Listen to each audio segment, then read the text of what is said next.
कण कण व्यापक प्रभु को महिमा त्रिभुवन हर हर हर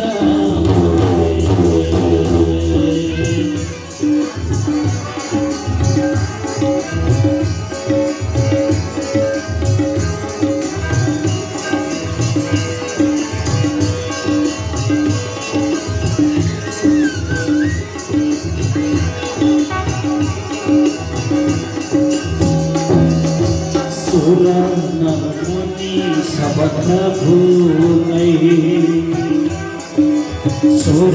नर मुनि सब प्रभु गए निसदिन ध्यान गरे शिव निसदिन ध्यान गरे परमानंद मगन भई परमानंद मगन भई जंझन पार धरी ओम हर हर हर महादेव उमामस भगवान को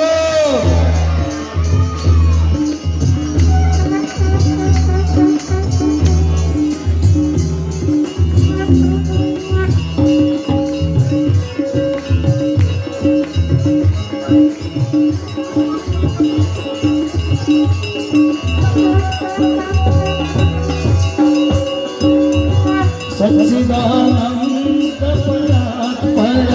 सजना हितकारी शिव सजना हितकारी जय जय शाम्ब सदा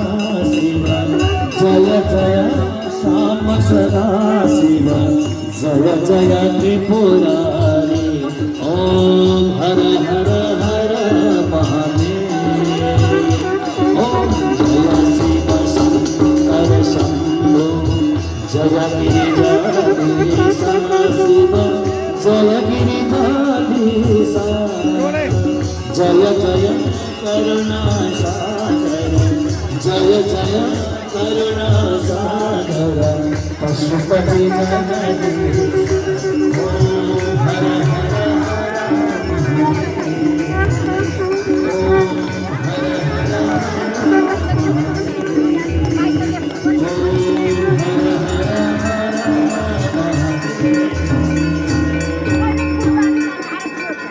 भगवान को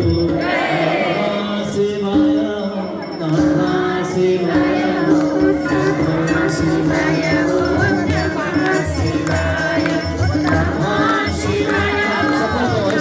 नमः शिवाय नमः शिवाय नमः शिवाय नमः शिवाय नमः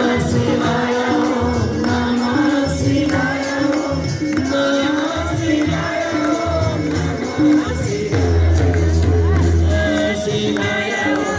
नमः शिवाय नमः शिवाय नमः शिवाय नमः शिवाय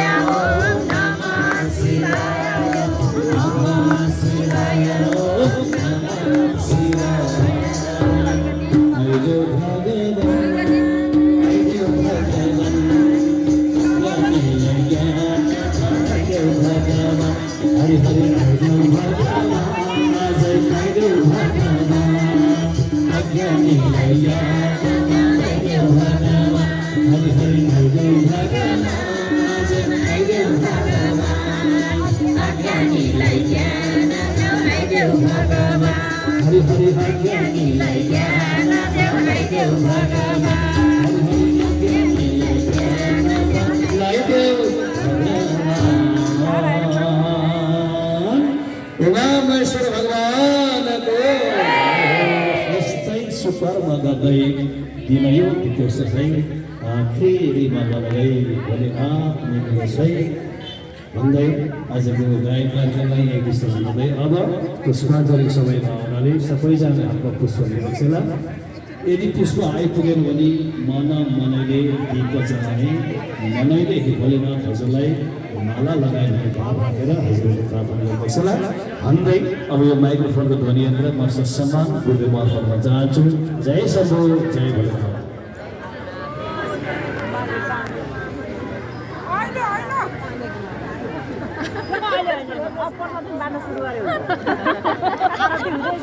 मन भड्काइदिने सबैको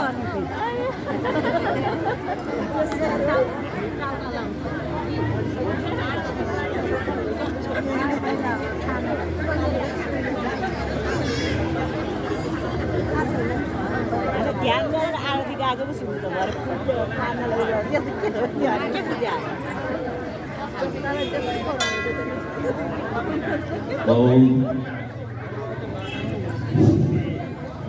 एउटा सूचना भनेको चाहिँ यहाँ भगवानको अगाडि बसेर त्यहाँ हेरिराख्नु भन्दा पनि नवदा भक्ति मध्येको भगवानको गुणगानलाई श्रवण गर्नु चाहिँ सबैभन्दा ठुलो भक्ति हो। त्यहाँ अगाडि बसेर ठ्याक्क अगाडि बस्यो भने धेरै पुण्य मिल्छ भन्ने कुरा चाहिँ यो भ्रम हो। जुन भगवानको कीर्ति छ त्यो कीर्तिलाई हल्ला नगरिकन मजासँग सुन्नु भनेको चाहिँ नवदा भक्ति मध्येको एक भक्ति हो। त्यो भागवतमा लेखिएको कुरा हो।